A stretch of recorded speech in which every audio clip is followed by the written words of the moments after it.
April 30th of 2024, we had 5 plumbers. We made offers to all 5 of them. The next day, we only had 1 plumber. The one brave soul who soul believed that in what we were doing. yeah. And so we started up from the ground again.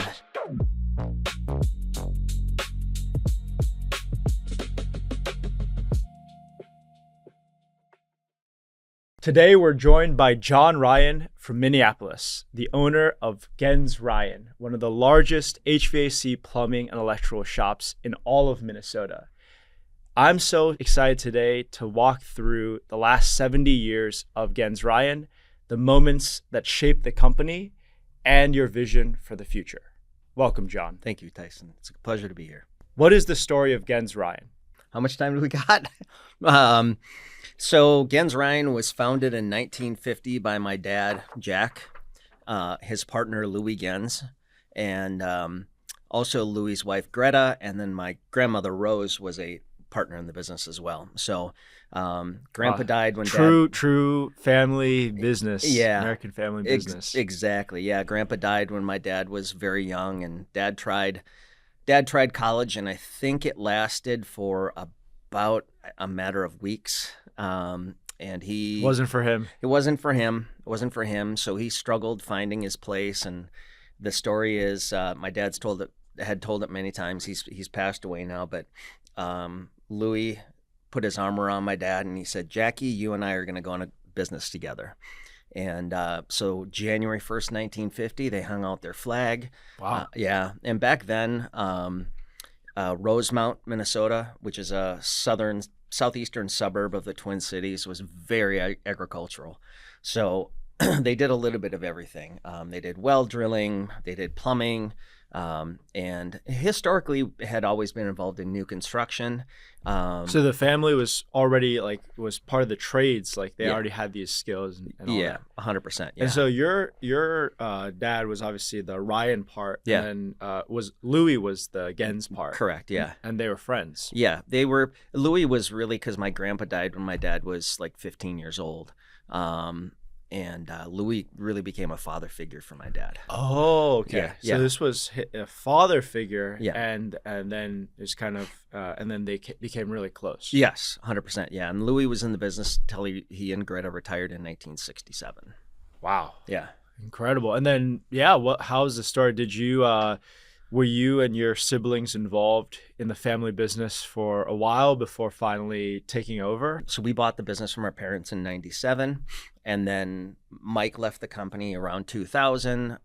When you say you bought it, so you guys all pull your money together and it's like, we're gonna buy the business now. Well, And kind of. how old were you at that time? You're the youngest, right? Yeah, so I graduated from college in May of 97, and one day in June, I got a call from my brother Dan, and he said, "Mom and Dad need you to come over to Herb's office." Herb was our accountant at the time, and I said, "For what?" "Oh, they want to talk to you about something." Well, Dan knew about what was going on, so we went into a room, and Mom and Dad are sitting there, and all of us, and we're gonna retire.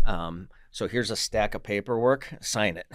So that's pretty much how it went. So so we bought it from our parents, and then You were just graduated college. Yeah. You probably didn't have that much savings yet. no, I didn't have any savings. I didn't, and it was so my ownership was if I had to stay at least 6 years with the company after that date before my ownership was vested. So I was an owner on paper, but that was pretty much it for the first 5-6 years. Okay. Wow. And so how was those early years after, taking over? How did you guys divide the responsibilities from, taking over this, and what at that point when you guys took over, what was the shape of the business like, and how did that grow in the first few years? Yeah. So it between 97 and the early 2000s, 2002 through 2003, things.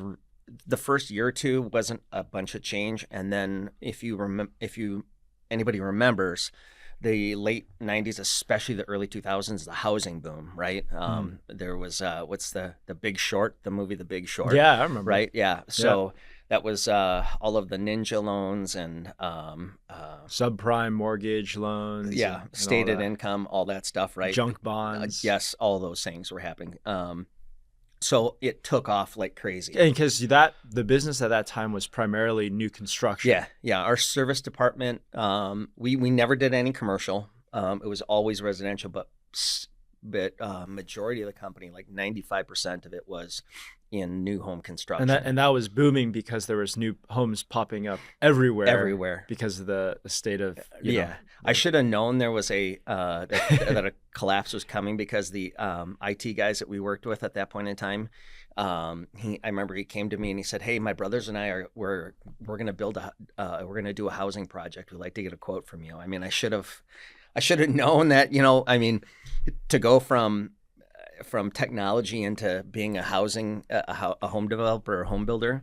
I should have seen that. You could have been the star of The Big Short. Yeah. So it took off substantially. It's really interesting. Technology in the industry. When I was a little kid, first of all, our building that we operated out of for the first 55 years of our ownership. The second floor of that building was my parents' apartment when they got married. So wow. Yeah, so a few of my brothers, a couple of my brothers, I think my brother Mike and Tom, maybe Bob, went very young. They lived their first few years up in that apartment. But on the second story, we had this huge radio tower, about 50, 60 feet up. Wow. And so that was how we communicated with the field. We had a radio license, and you have a call sign, KB 3565, I forget what it was, KB 6530 or something like that was our call sign. Everybody had a big radio in their vehicle, and that was how you communicated. And then from there we went flip phone, basically, right? And then everyone had the Nextel, the two-way radios, the beep beep beep. Everyone had that. Like a walkie-talkie type of kind thing? of. It was a two-way radio, and they had their Nexstar. It was everyone in construction had the Nextel phones. Yeah. And then from there we went to smartphones, and now we're using tablets, and so it's crazy. Tech rolled into, it was a very tech-resistant industry for a very, very long time. But yeah, we were heavily in new construction. And as far as the duties, so my brother Dan was the plumber. He was the field guy. He wore Red Wing boots every day to work, and that was what he did. My brother Mike did a lot of the procurement. My brother Bob and I ran the finance and accounting. That was what I went to school for. And then Mike left in around 2000, and I took up a lot of the procurement stuff as well. And then my brother Dan, he passed away in 2009 at the age of 49 from Lou Gehrig's disease. Sorry to hear. And then at the same time with that, he was diagnosed in 2006. So then we're dealing with the housing crash and all those things. And so the new construction part of the business, I'm sure, started to die down quite a bit. So yeah. Tell me then, at that point, I mean, it must have been a pretty tough, like almost like a near-death experience for the business. Like, yeah. How did you recover from that? And yeah, what was the story there? I think if that would happen now, I would not have the energy right now to do what we had to do to turn basically things on. Completely reinvent the business. Yeah. Maybe just for some of the viewers that aren't super familiar, like, what is new construction? Is that something that is pretty common in the trades that a lot of folks do? And then maybe just give some people a brief overview. So I think there were people who did both new construction and service and replacement for many years. Receivables is a big thing, right? You're carrying millions, hundreds of thousands, or millions of dollars, depending on your size, on your balance sheet. So everything is different. It's I really liken it to, it's like living a double life if you're going to try to do both new construction and service and replacement. Now, some people do it. I found that it wasn't something that we could do. Not only that, but from where I started in '97. And why didn't you guys do so? You guys did a very little service up Yeah. until the crash, Yeah. mainly because new construction was working out so well. Oh yeah. What was the scale at which when you and your brothers acquired the business and leading up to the crash, like how much did you guys scale it, like both headcount and revenue wise? Yeah. So when I started in '97, we were about 15 to 18 million dollars, primarily new construction. And we had probably, And at that point, that's a pretty sizable that was business. a sizable business. Yeah. And then between '97 and 2000 so in about 8 years, And 15, 17 million, and like 50 employees or about something. 100 maybe. 100 employees. Yeah, somewhere in that neighborhood. Very light field to office ratio. You don't need a lot of customer support. Because B2B. Yeah, it's a very lean business model. You can't have a lot on your G&A side of your business. Because the margins are small too. Correct. Margins are a lot smaller. And they got smaller very quickly in the housing crash. And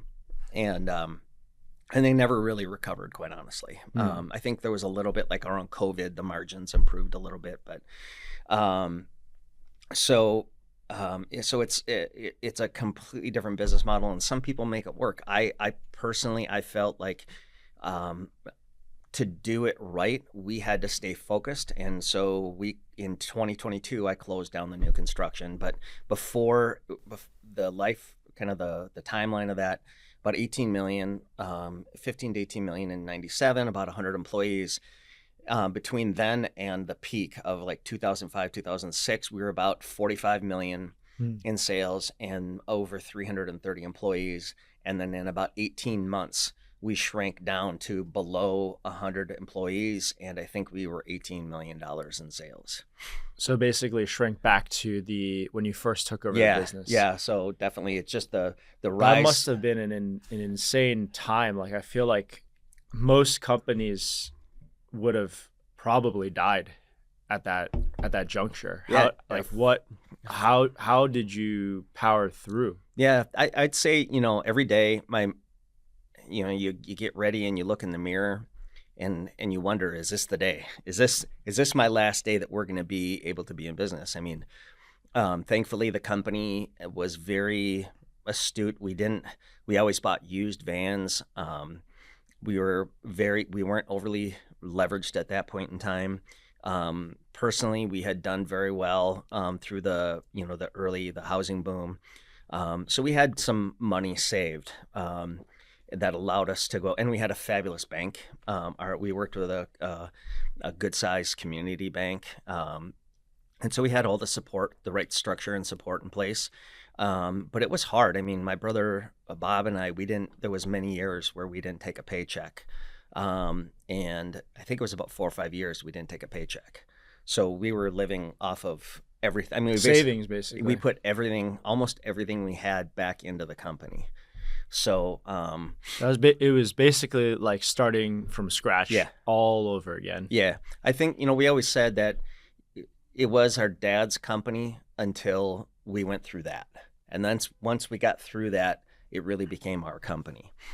And how did you discover in that juncture that you needed to go a different direction? And because, again, as you said, like service versus new construction, it's almost like two different beasts. Yeah. Like you had to unlearn everything you had and relearn a completely new type of business. Like how did you even think of that idea to get into that direction and go more into service and away from what you've known, for the last 50 years? And, how'd you develop those skill sets? Yeah. So, it's a completely different way of running the company. You go from a very lean cost structure to a robust, your cost, your admin expense is on a service and replacement business is 30 to 35, 40% of your cost of sales is in your overhead and admin, right? Yep. On the new construction side, easily cut that in half. Yep. But that's what it takes. So you go from a culture where you should not spend money to I have to spend money to get because it's all about the leads, right? In new construction, you have a backlog that is months long, Yep. right? And in service and replacement, it's days at best, Yeah. right? So you have to hunt and scrape. You're hunting and gathering and for every lead and every opportunity every day. And when you first, well, like, walk me through when you started that transition. Did you basically one day have a meeting where it's like, guys, like, new construction is what got us here, but today we've made a decision that we're going forward with the service business? Yeah. So we had worked. I mean, if you went back and you looked, I mean, we had done the plumbing and heating over the previous 10 years, thousands of homes. So there's thousands of homes that. So you had already a lot of these connects, but Yeah. before you were just not touching them after the new construction Correct. stuff was over. Basically 2 years until the warranty was done, and then it was somebody else. Mm. Right? It was a burden. It was a problem. And so I think we started pivoting because we saw that, not only did our business volume, the size of our top line go down, but what we were getting paid for work went down considerably. Dramatically. Right. Yeah. So, and we could see, the national builders were really starting to have a presence, and, there used to be an advantage to having scale because you had buying power. Well, then now the national builders, they have water pipe deals, they have fitting deals, they have fixture deals, they have, so a shop with 10 or 12 people can get the same pricing on the material that we can. You're taking advantage of people. There's no way things can cost that much. And well, it does, guys. I mean, it just takes more to do those things. So that took time. We started, I would say, around 2010, and it really didn't start gaining traction until it took us about 5 years to really gain traction. A lot of like failures, and like, what were some of those important lessons that you learned during those years trying to reinvent the business? Yeah, I think understanding, we had a lot of the same technicians working in plumbing and heating at that time in the 2010s, around 2010 through 2015, same technicians that were doing primarily warranty work previous to that. Trying to get them. At this time, we joined Nexstar as well, and I remember being at a Nexstar meeting, or when I first learned about Nexstar, and I'm sitting in a room, and they said, one of the questions they asked was, how many service, they went around the room, how many service calls do you run per day? And 4 calls per day, 5 calls per day. And I'm like, we do like 8, 9 calls per day. And understanding that, no, you really only want to do about 2 to 3, maybe 4 calls a day. That is it. Why? Well, because if you're doing 8 to 10 calls a day, you're getting in and you're just doing a Band-Aid fix. You're getting a couple $100, right? You're fixing, it's like, if you have a sore throat for a long time and you just keep taking throat lozenges.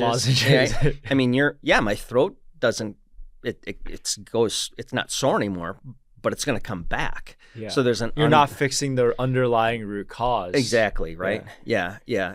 And so getting the guys to slow down and do a complete explore on the situation. Like we were spending a few $100s on a system that is 20 years old. 30 years old. And that makes sense because your DNA was the warranty in the new construction world, where you view that as an annoyance. Yeah. Like, I got to come back and repair this thing, which I did. Like, the main job was already done. Yeah. And warranty work is essentially free. Yeah. So you guys were in that mindset, and you took that mindset into the service world. Right. And then you joined Nexstar, and they're like, hold up, wait a minute, Yeah. You're thinking about things the wrong way. Yeah. Don't just rush in and rush out and Yeah. give them a Band-Aid fix. Actually try to diagnose and fix like the real issue. Yes, exactly. And then the first time I did the profit pricer with Nexstar, and thinking that our cost was $60 an hour because that was the traditional way that I did things in new construction. You just you add up all, it's a very financial, basic P&L analysis, right? How many hours did I work? Divide that by your costs, blah, blah, blah. That's what it spits out. But understanding, like going through the profit pricer and saying, okay, well, how many productive hours does a technician have in a day, or in a year, right? It ends up, by the time you figure in their time off, which you have to pay them for, the drive time, the no sale jobs, the warranty jobs, all that stuff, it's about 30 to 35% of your hours are sellable. Fully burdened cost. So it's like it's actually way more cost when you amortize everything else in there. Yeah. So it ends up being, our rate went from about $65 to $70 an hour to like $400. And then you realize, I'm losing every time I do one of these. Every jobs, time, I'm losing money. When I put the key in the ignition and I've lost money at $60 an hour. Yeah, exactly. Yeah. So, and then getting away from like time and material billing to flat rate billing, that was a big deal, right? And so changing the mindset of the company from top leadership into middle management all the way down to the technicians, because if they would give a price to a customer, and if they're like, yeah, well, I know it's expensive, it's a lot of money, they're apologizing for the prices that they're charging. That's already right. It's a losing battle already. Yeah, your guy even told me that this is way too expensive. I mean, so it's just you have to. It's just the culture and even the confidence, the presentation. It would have been, I think, looking back, it probably would have been easier to just say, we're going to start a whole new company from the ground up. Yeah. Wow. But, there's obviously value in you have a brand that at that time was 60 years old. This was before Google. It used to be your marketing, and I've heard this again, this isn't anything new. Everyone else has said this, but, your Yellow Pages, right? I mean, it was Yellow Pages and that was the big thing. At the time, were there other companies that were already starting to catch on and starting to actually, charge the proper prices? For sure. What were the structural changes you needed to make? And I mean, I'm guessing, did the clientele have to shift a lot as well? Because there's probably some people that are just wouldn't want to pay like the higher premium prices. Yeah. They just can't afford it. Or was it, hey, like your clientele changed, but just by shifting your methodology to actually like fixing root causes, you were able to command like a much higher price point? Tech was pretty lean at that point. I mean, we were still paper invoices, and then we switched to PDF forms, but I think it wasn't necessarily that our customers couldn't afford it. It's just we had conditioned them to, we had people that were 5, 10, longer, 15, 20-year-old customers. We had this guy, Harold. And I remember when we went to COD, where we used to bill out customers, and then we'd send them we'd have them sign, and then we'd send them an invoice, and they would pay us, and we'd add accounts receivable. And we went to COD, and Harold, who was, I think he was in his 80s. Nope, Genz-Ryan bills me. They send me an invoice. I always get billed. So, but for Harold, we would bill him, and then the next day he would drive a check to our office. I mean, that was just, wow. Yeah, right. So those were just the way that you had interacted with your customers for years. And, we lost some customers as a result of that. We lost some technicians. But it was just, in the end, those are just part of the pains and problems that go along with the deal, right? So I think it was conditioning our customers, but also getting really good at proving value. I think it's years, not days or weeks. It's, for us anyways, it was years. And I think part of it was, it could have gone a lot faster, but again, we had that anchor of, of a history and that we were dragging along with us. So, so investing time in training with the technicians, giving them the tools. I mean, we were sending them to a gunfight, not even with a knife. We were sending them to a gunfight with strong language. That was pretty much it. So, kind of, I know there's those exercises that people say you should do, like, write up, do an exercise where you have your technicians list out all the costs that go into running a company. And and you can do that, but like if they're not bought in to it, it just takes time. You have to repeat it, and repeat it again. It's like having, They have to kids. really believe in the value in order to be able to sell the value. Yes. Yeah. You can't just give them a new script because they're just going to, the customer can see right through that. Correct. If they don't actually stand by the product. Correct. Whereas in service, like they want to see professional, right? Your new vans or new looking vans at least, in uniforms for your technicians, tools. The tools are different. Everything is different.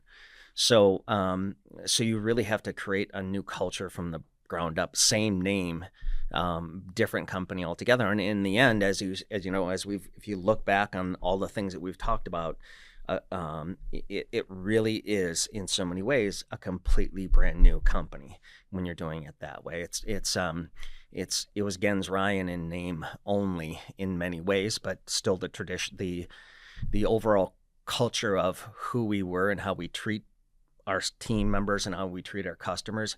You have to demand a higher level of compensation for your team members, because they are really, they have to be good technicians, but they also have to be, the service and the human skills and all those things. There's a whole nother layer of capabilities that you're putting on top of these guys. I mean, that's why, like, when you go to Four Seasons, it's going to be 3 times as much as, your next best, even a 4 or 5 star hotel. But why are you paying 3 times more? Because it takes time to develop a relationship with that customer so that you can begin to prove value, because you have a relationship and trust with them. Yeah. So, it's completely different. Different ballgame. Yeah. Yeah, I mean, I love the emphasis on value, because I think for us we think of things very, very similarly, and so I think like establishing the value and starting from there, starting slow, like perfecting it. I always remember I had a violin teacher growing up that would tell me like, hey, like you gotta work on things, play it at like half speed, play it at a quarter speed, until you get it perfect, and then you bring it back up. Yeah. How'd that go for you, by the way? Well, I was decent in high school. No, I meant slowing down. Oh, yeah, fair. Yeah. If you're a driven individual, that can be the hardest thing, can it? It's you can see it in your mind's eye what it's supposed to look like and how it's supposed to work. So the 5 brothers are all within 8-9 years of one another, and there's a 12 to 13 year gap between me and my next oldest brother, which was an interesting dynamic altogether. But my older brothers, you probably had to fight for every word or decision. Yeah, and I'm gonna show everyone, and so I tried everything and did everything, and floored the gas in all the areas that I felt, and it didn't dawn on me till many, many years later, and this is not even 10 years ago now that that Bob left, that those guys had, they were right on a lot of things, like slow down, take time. You can, as an entrepreneur, you can go in and you can break things. And some guys are lucky enough, some men and women are lucky enough to go in and break things and at an aggressive clip and still come out the other side. And kudos to those people. I mean, you got a golden horseshoe up your ass or something. So I think it was when I tried to have everything. I mean, at one point we had the new construction going, and I was growing service. And then part of, in the 08, 09, 10, trying to figure out anything, we were throwing any kind of food on the wall and seeing if you were in survival mode. We were in survival mode. How do we sustain the 50 million revenue that we have? Right. Yeah. Trying to get back there. I mean, I was chasing that top line and trying to do anything. Right. Yeah. So I started in addition to the new construction and the service, I started a kitchen and bathroom remodeling and countertop. We got into granite and quartz countertop fabrication, which was How did you get that idea? by accident. I walked into it backwards. Relationships and trying to get anybody to come into our showroom, which was, in 0506, we had a plumbing showroom. We had all these plumbing fixtures. Okay. We would send builders to select all this stuff. You're like, oh yeah, I can do this one time, and then it's Right. like, oh, why can't I do this 10 times and then Yeah, right. 1,000 times? So trying to do anything, and then I'm like, gosh, if I can get maybe people, what are all of our plumbing fixtures attached to? Countertops. Okay, well, I can do countertops. It's just, it's dimensional stone and you cut it into rectangles and sometimes there's a curve. How hard can it be?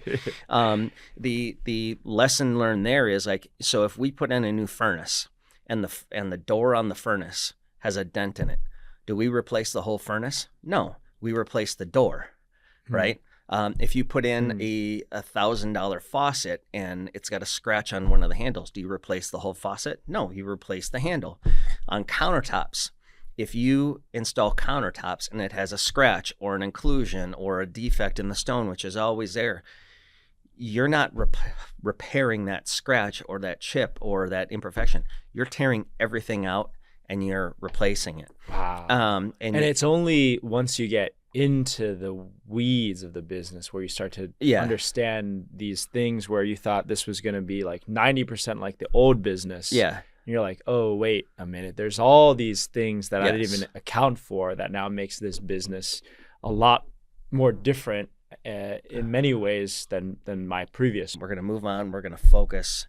We're going to close down new construction, which we did in 2022, and just focus on service and replacement.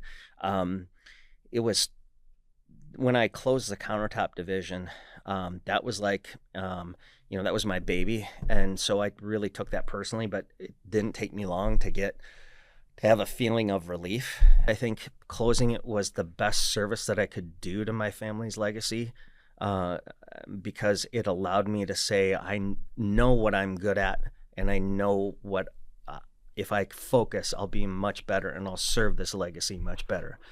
So we did that in 2022, the end of 2022, and that was brutal. That whole experience was brutal. That was, of all of them. How big was the new construction business at the time you decided we have to shut this down in order to move forward into the new chapter? I think if we would have taken it through the end of the year, we would have done about $18 to $20 million in new construction. Yeah. That was it wasn't like the business was already dwindling, and it was like 2 million. It's like, okay, let's just shut this down. It was like this was still a big part of the business. Yeah, it was, and we talked about that was brave. Yeah, must have foolish, brave. I think they're all very close cousins of one another. But I would say that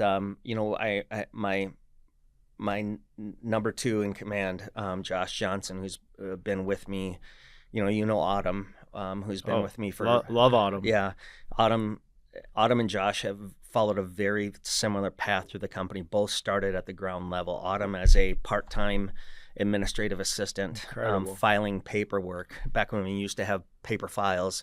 And has worked her way up through the company to where she is now. And Josh Johnson, same way, started as an apprentice in the field in new construction with a shovel in his hand, and worked his way up and is now, like, I couldn't imagine working in this industry, in this business, without the two of them. But, Josh, I talked about, do we just let this thing kind of trickle down and fizzle out? And to his credit, he said, I think just tear off the Band-Aid. And that was, I think I surprised a lot of people when I said, yeah, we're done. We gave ourselves, I think, 4 to 6 weeks.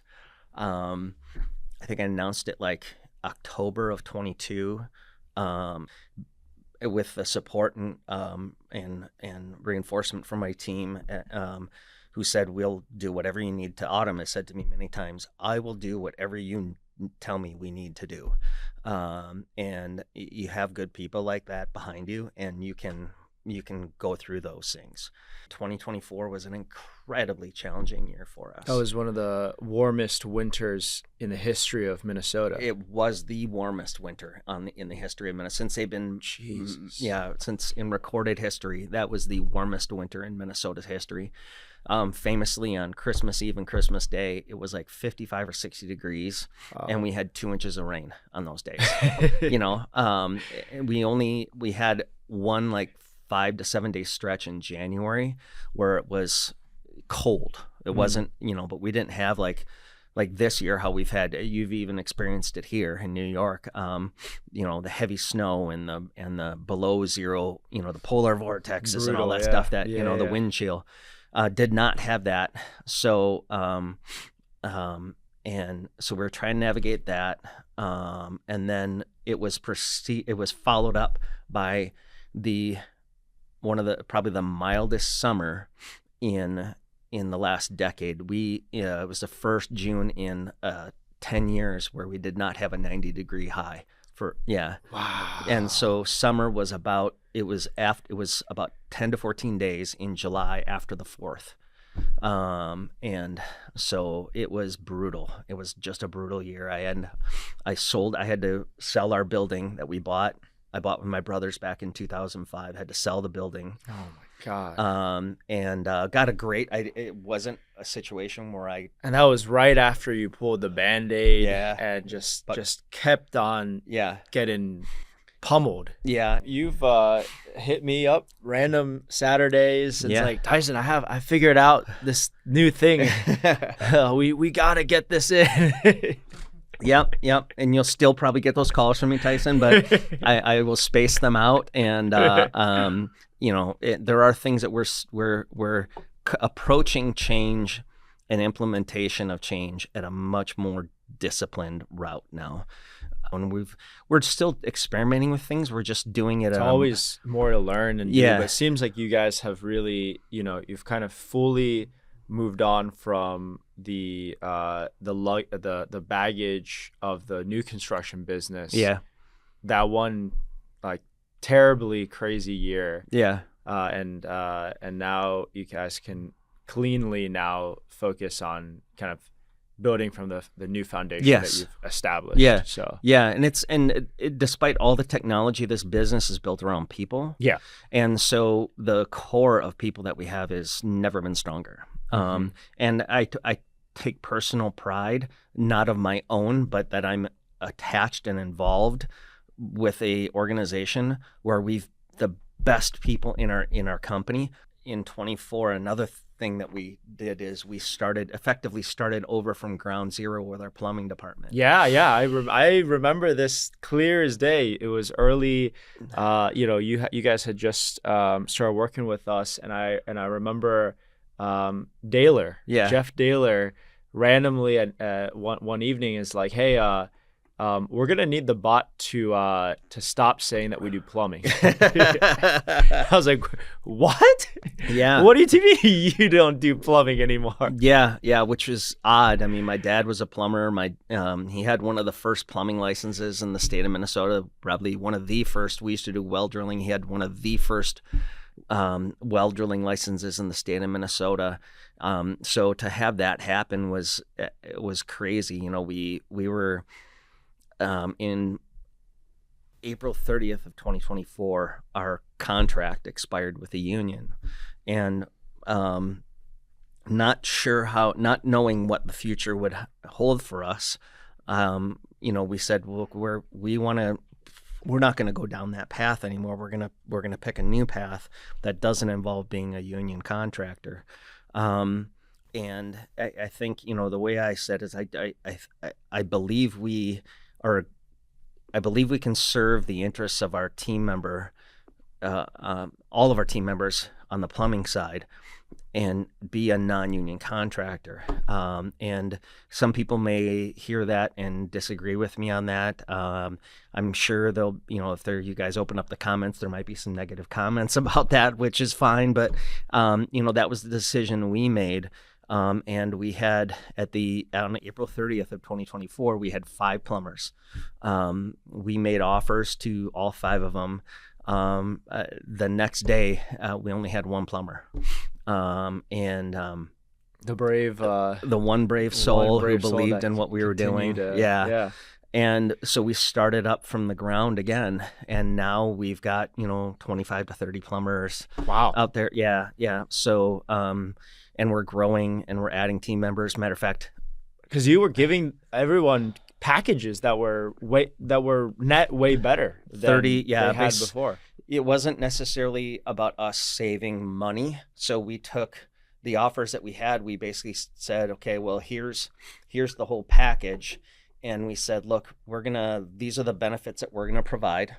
But, now we look and we've got throughout the last almost 2 years now, it'll be 2 years on May 1 of this year. We've had many people who were former employees with us under the union who have now come back. Wow. And that must have been a huge vote of confidence. Like you guys been building something special. And we take a lot of pride in treating our team members well, and we take our happiness of not just our plumbers but our whole team very seriously, and we measure. And your customers too. Yes, we do. I remember you guys in particular are extremely vigilant about CSAT. Yeah, yes, we are. We're over 7,500 reviews on Google now. Our goal is to get 10,000 reviews by the end of the year. So John, I'm curious, where did the appetite for being an early adopter come from initially? Yeah. I think I've always been curious my whole life. As a little kid, I probably drove my parents nuts. I remember my parents bought me a computer, and I was curious as to how it worked. So taking it apart, right? Technology is always interested in me. I'm a bit of a geek. I always liked science fiction and technology and seeing things and where they go. That was always really, really, really interesting to me. And then, there's a movie that I've always liked. Have you ever seen that movie Limitless? Yeah. Where he takes the magic pill and he all of a sudden becomes the most brilliant guy in the room, right? Yeah, I remember that. I wish that existed. If anybody knows, hit me up. I'm on LinkedIn. But maybe I regret saying that. So, I think I've always getting all these sales folks. Yeah, horny goat weed and all that other stuff. But I think I've always been curious, right? I've always thought, there's got to be a better way. I think some people look at things and say, well, it's just the way it is, right? I've always taken the mentality bullshit. It doesn't have to be that way. Mm-hmm. We can figure it out. From being the youngest kid, you always had that contrarian. Yeah, you developed the kind of contrarian viewpoints. I would say by the time my parents got to me, my mom was like 44, 45 years old when I was born. My parents were probably pretty exhausted by that point, dealing with 6 older boys. There were 5 older boys, 6 by the time I got around. And, they always let me kind of experiment. Do whatever you want. Yeah. So I had a lot of freedom. And so, tech was always also just really starting to come out when I was a little kid, and I was always fascinated with it. How it lets you do things easier and better. And I guess I've always kind of been an explorer. And I think, I love Ted Lasso. Be curious, not judgmental. Mm-hmm. And I really enjoy, I've always been very curious. And being judgmental is a hard thing to not fall into that trap. So I think that's probably a lot of it is I've always been a very curious person. Yeah. I mean, even in our convos, it's I can tell, and you have no shortage of crazy ideas that you want to try out. So keep them coming. Yeah. So that you can take 2 steps forward. Yeah. It's kind of happened, over, and it's like a repeated theme. You also mentioned something interesting at lunch, which is like, you think one of the most important things for any aspiring entrepreneur to have a strong coach Yeah. and mentor. And I remember you mentioned, I think Josh Kelly. Yeah. How did you meet him, and how tell me that story. That was there was a really interesting one. So I heard Josh Kelly on a podcast, same way I met you. I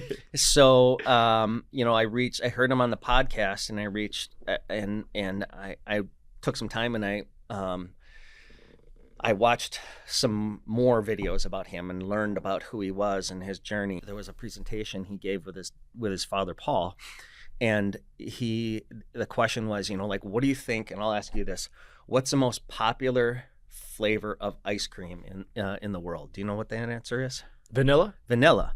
Yes, vanilla is the most popular flavor of ice cream, and every other flavor of ice cream is built upon vanilla, right? Or the most of it is. Yeah.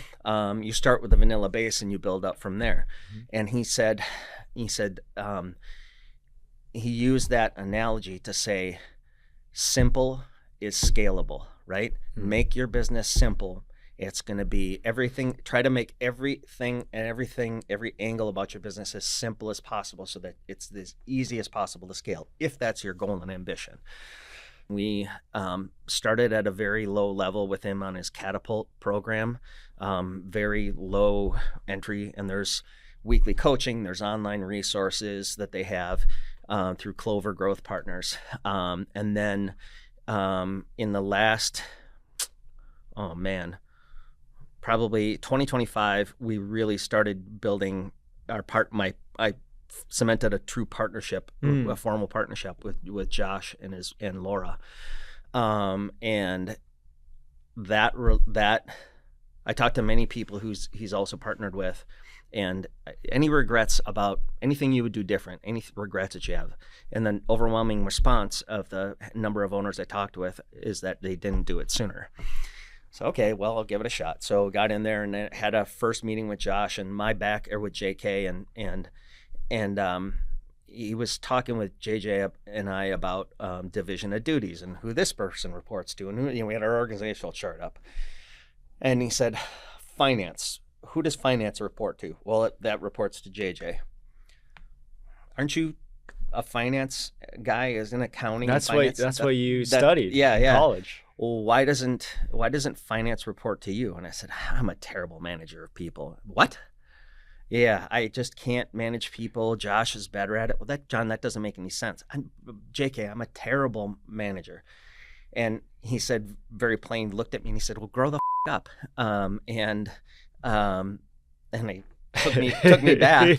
But from there, that was the pivot moment for me, and I took finance under my wing. Josh, JK, and both Laura have told me that you are not the same person now that you were a year ago. And I'll say this, like, as an entrepreneur and owner and leader, like, you don't have a lot of people that really tell you what you need to hear. JK told me what I needed to hear, and continues to tell me what I want to hear, and that's so important. It is. It's easy to understand, very hard to put into practice. Yes, right.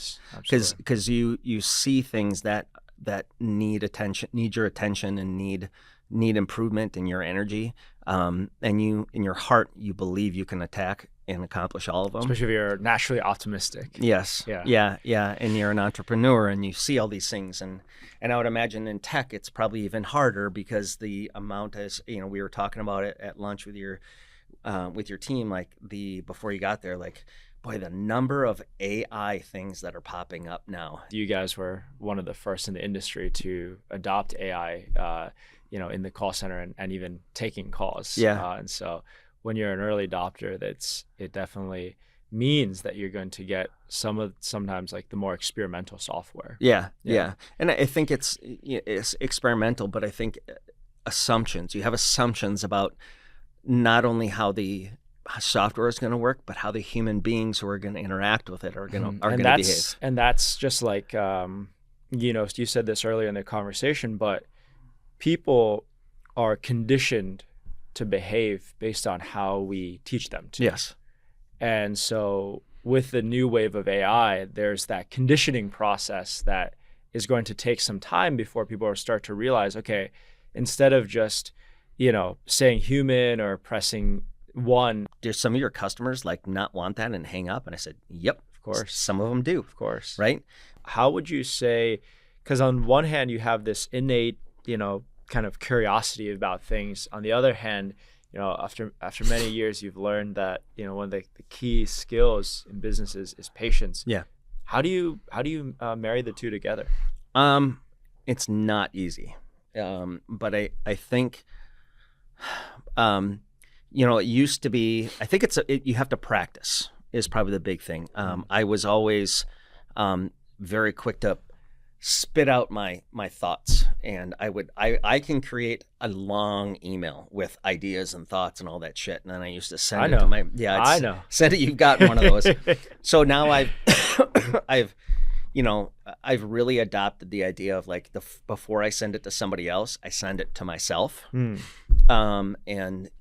I'll sit on it a little bit. Or if I have somebody I trust, I will send it to them and say, "What do you think about it?" In that case, JK and JJ are huge sounding boards. Yeah. Sounding boards, yeah, like great idea. What's the most like JK? That's great. What's the most important thing on here, right? I could hear Autumn's voice in my head say something similar. Yeah. So I think is, have people that you can sound against, be your own worst critic. And I think if you can do anything, just slow your roll a little bit. And because there are problems that need to be tackled today and now, and them when they happen. There are things that you feel that need to be solved today, but to be honest with you, if you're honest with yourself, if you open yourself up, that problem has probably been there for a long time, and the world is still spinning. Yeah. Yeah. So really identify, really prioritize, like, is this a great idea that needs to be solved now, or is it an idea that... What's been on that vein? I mean, I'd love to ask, like, what's one example of something that you realized is something you're really excited about, but then you took another look at it, you're like, wait, this isn't a hair on fire thing. Yeah. And what's something where you're like, I need something today? Yeah, I would say, I reached out to you a couple months ago and I said, hey, we want to do some automation. So it was good that I didn't hear from you right away, because it allowed me to take the opportunity to sit down and digest those things. But so the automation, right? Great idea. Does it have to be done right now? No. Because I recognized I didn't have all the answers. I thought I did, but I didn't. Yeah. I knew the overall problem was, but I didn't have an opportunity to distill it down. So, take a little bit of time and identify if has the problem been there? If it's been there, how long has it been there? Yeah. And how much has that slowed down your organization? There are other things that need to be solved right away. An upset customer. You have to take care of that upset customer early. Right away. Away. Yeah. Because that is a problem that is not going to go away, especially not in today's especially age. If a review, and yes. then that just trend, a whole domino effect. Yep. So an upset customer, an employee who is unhappy. Those are the two things that need to be solved right away. Anything else probably there might be one or two other things that are there, but everything else probably falls underneath those things, right? That makes sense. Yeah. I go one step further and say, if you try to automate some things before you have a good process in place, that could actually be a bad thing. Yeah. That could actually be a setback. There's the study, MIT did a study that 95% of enterprise AI deployments fail. And I think that's a very common culprit. Yeah. And people are like, oh, AI is this shiny object. Let's try to bring in automation. It's like, you can't, just try to bring something in to solve a process that's shit to begin with. Exactly. Right. So. Do you need automation because the process is shit or non-existent? or do you need it because it's, is the information that you're gathering really critical? Yeah. Right. So to that point, that automation that we were talking, that I initially reached out to you, I sat on it, went back and forth with my team. We distilled it down, identified the major pain point area, and then I got tuned into a platform called Lovable, which I'm sure you're. Of course. Yeah. Swedish company. Yeah. So, and we started playing around with that, and I said, eventually, I think Lovable is going to get us to a certain point. It's not going to get us. We're not going to be able to roll. We're not going to be able to do everything that we need to do possibly on it, but let's use Lovable to identify, hey, is the automation, can we automate it? Do we need to automate it? Yeah. What are the things that need to be done and not done? And then get a process. And then when we believe we've topped that out, or when we believe we've got something really solid, but we can take it further, that's when I would come to you guys and say, hey, take a look at what we've created here. It's so funny you mentioned that, because that's probably one of the biggest lessons I learned as an entrepreneur is anytime you deal with a problem, first of all, look at it's only a big problem if the customer has tried to solve it themselves, Mm-hmm. generally. Two is, really understand and build there's probably 3 iterations of okay, we could have built, you have a problem, you try to jump to a solution. And that's probably a much more complicated thing than it needs to be. Mm-hmm. Then you distill, okay, what is the more easy way to build this? Yeah. Like you did with Lovable. And then you can even break it down further. It's okay, even without technology, what's just some like duct tape thing that you can do to just try to build it, and build the easiest thing first. Yes. That actually validates that there's a feasible path here. Yeah. Before you build this fancy, completely polished end-to-end product. Yeah, which may or may not really be needed. Yeah, and right? I think so many folks fall into that trap. Yeah. So guilty. Been there, right? So I think, just again, sounding board, good people, be critical, and be patient. If you can get your patience done, then everything else will build from that, in my opinion. Jon, thank you so much for walking us through your incredible story here today. I'm sure the listeners out there will find this extremely relatable and inspirational. I'm Tyson Chen. This has been another episode of Trade Secrets from the Ground Up. Thank you for tuning in.